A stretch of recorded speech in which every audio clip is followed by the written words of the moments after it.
Hello, welcome back. Hope you had a good half term. I did. I remembered to put on my oxygen mask lots and look after myself so that I was excited and energised for the new term. And of course, what could be more exciting and energising than the thought of all of you coming back the week after next? I can't tell you how pleased we are and excited we are. The thought of us coming back, the thought of us being here in the sunshine, the thought of us learning together. I can't wait, and I'm sure, having spoken to some of you in lessons, you can't wait either. So, there will be obviously all sorts of plans to return to school, and over the next few days you will receive a letter from me detailing some of the bigger plans. There will be some information coming out on the lateral flow testing that we're going to be doing on the first few days back, and a consent form. There will also be an update from Mr. Madriaga on face coverings and routines and expectations around the school. And as I said in my email to you this week, now is the time to sort out your hair, make sure you've got your uniform sorted, dig out those shoes which are probably at the bottom of a pile of trainers or wellies, and get yourself ready for coming back smart and ready to learn on the first day back. As I've said to you in the email, we expect Year 7s, 10s and 11s on Monday the 8th of March and Year 8s and 9s on Tuesday the 9th of March. So you've got plenty of time to sort out that uniform and that crazy haircut that you've probably got. And of course, if you do have any issues with the uniform, you shouldn't, because I've been told that Sussex uniforms are fully stocked, or shoes. Do let your head of Key Stage know in the first instance, because I do know that some of the shops are still not open yet. There are lots of things we need to do to prepare to come back, and of course one of the things that we're always looking out for is your well-being. So we have a student wellbeing ambassador program which enables you to train up as a mentor and a wellbeing ambassador. We've had a great uptake for that. We've had so many of you respond saying that you'd like to be a wellbeing ambassador, but there are a few places left which we would like to fill. So if you think you'd like to become a student wellbeing ambassador, please have a look at the electronic version of this newsletter and see how you can apply to do that. So, now specifically to subjects and year groups. Year 11, you will be receiving some letters from Mr. Bichette about what's happening. As I speak, I know that Sian Williams is talking about Year 11 exams in the House of Commons, so lots of news will follow from Mr. Bichette. Year 9s, it's options for you, and Dr. Neil is organising that. The deadline for options is Monday the 8th of March, so that's the day before you come back.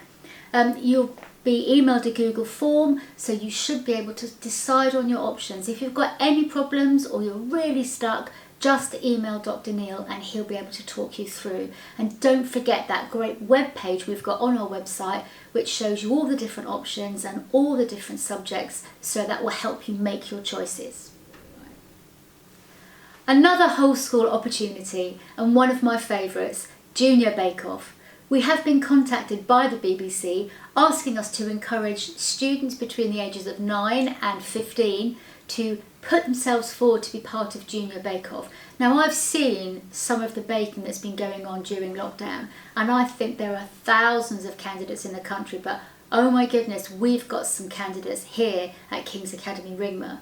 So if you think you'd like to be on Junior Bake Off, in the body of this newsletter is how we can apply for you to become a Junior Bake Off champion. I want you all to do it, because we're bound to win, bound to. So, filming takes place in July, but the deadline for applications is the 28th of March. So, click on the link in this newsletter if you want to apply to be on Junior Bake Off. So, subject specific now. First of all, Miss Urquhart from the music department has released another number 1, episode 3. This episode features Ollie Tumner, who is a percussionist and has been part of many television experiences, including that band Stomp. If you've seen Stomp, they're amazing. Miss Urquhart says she hopes you enjoys it, and that if you'd like to get involved or are interested in being part of this, just to email her, and that's parents and students, by the way. And the PE department have a couple of challenges for you too. First of all, there's Challenge the Teacher. There are lots of opportunities and a variety of different sporting events in the Google Classroom. So have a look at that to see if you can challenge the teacher to something. I understand the Year 7s were planking on Monday, so do see if you can beat them. And of course, there is the February Distance Challenge, which is our competition to see how far we can run in February. The current leader of the challenge is Megan. Well done, Megan. Well done, Megan. 57 miles last week. Were you running, walking, cycling? I could do 57 miles driving, Megan, probably.